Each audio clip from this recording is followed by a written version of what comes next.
Hello everyone. What I wanted to do, I wanted to give out a little bit of a tutorial regarding push-ups because I've seen a lot of people doing the push-up challenge, and I fear for your bodies basically. We want to make sure that the body's working as it's meant to and doing things with correct form. So without further ado, firstly we've got to make sure that you have a good warm-up. Okay, so you want to get your heart rate up to around 7 out of 10. You don't want to do any sort of movements like this cold. You might get away with it and you might be absolutely fine, but there might be one time where you hurt something. So with doing push-ups, you want to make sure that your wrists are nice and warm and ready. So what I do is I push my fingers through the floor and I do little rotations. I'll do around 6 rotations one side and I'll do 6 rotations the other side. And then what I'll do, I'll put my hands like so. Depending on your flexibility, depends on how wide you can go with your hands. So we'll go say here or here or here or here. Go around about here for now for demonstration purposes, and then just slight rocks. Slightly rocking side to side. And again, do about, on this one, do around about 10, 15 little rocks both sides. And then you can have a little bit of a squeeze to get the tendons working, getting the fingers flowing. And then you can go backwards, and do little rocks backwards. Again, you want to feel it all up your forearm here. Okay. Then we can do a little bit like this. Just gentle little squeezes, and we can do it this side as well, on both arms. And then we can do a little bit of a roll. Okay. Then after that, okay, just have a little bit of some arm swings, just gently get the blood flowing around your chest and your upper body. Do some hip circles, okay, one way and then the other way. You can go in and out, okay. Then you do a little bit of a jog to get the heart rate up. Okay, now onto the actual push-ups, okay. I see a lot of people doing push-ups like this, okay.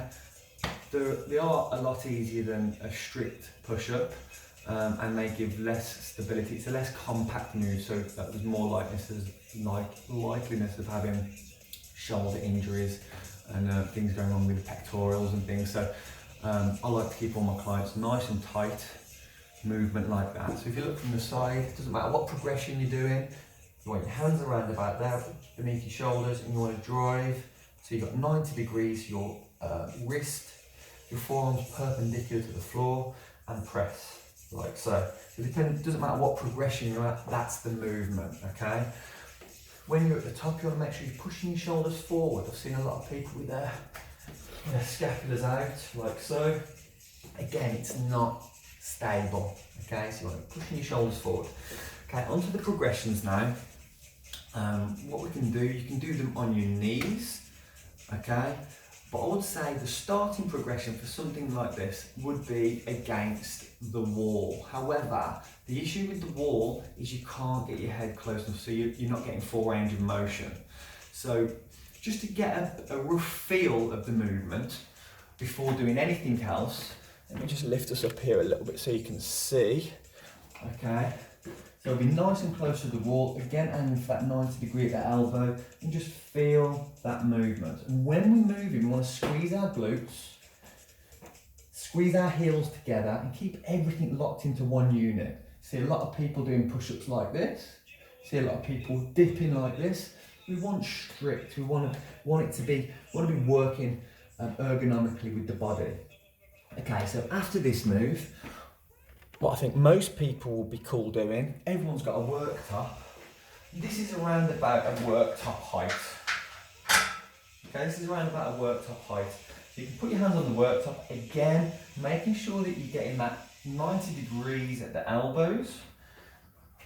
Exact same procedure applies. Elbow, heels squeezing together, squeeze your glutes, engage your abs, breathe in on the way down.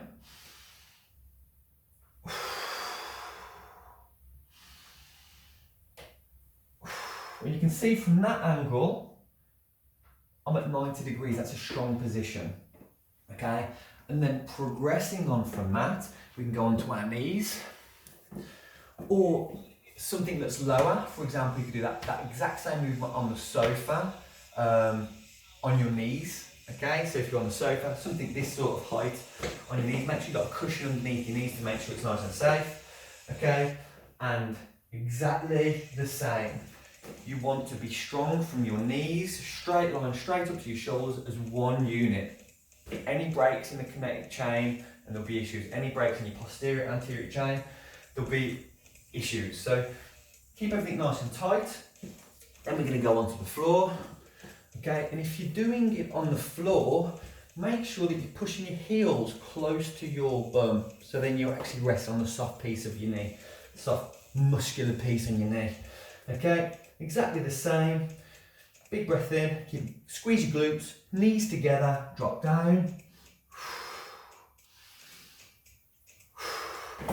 Okay, moving on, again, we're doing the full press up, okay? So the full press up, shoulders directly above your hands, should I say. Squeeze your heels together, squeeze your glutes together, engage your abs, breathe in. Pushing your shoulders through, see? Down, up, down, up. And then we have all kinds of other progressions going forward. You can hold P-bars, so you're going a little bit deeper. You can do one arm presses. There's so many things from that, but just as a foundation, that'll get everyone set up and make sure that everyone's doing the movement correctly. Anything else I want to say? Have a little stretch off when you're finished. Just a little bit of a stretch off, just like any workout. You might just be doing your push-ups and that's it, okay? But even so, keep your procedure the same. You have a warm-up, you work out, and then you stretch off and cool down, okay? Peace and love. Hope you all enjoyed, and speak to you soon.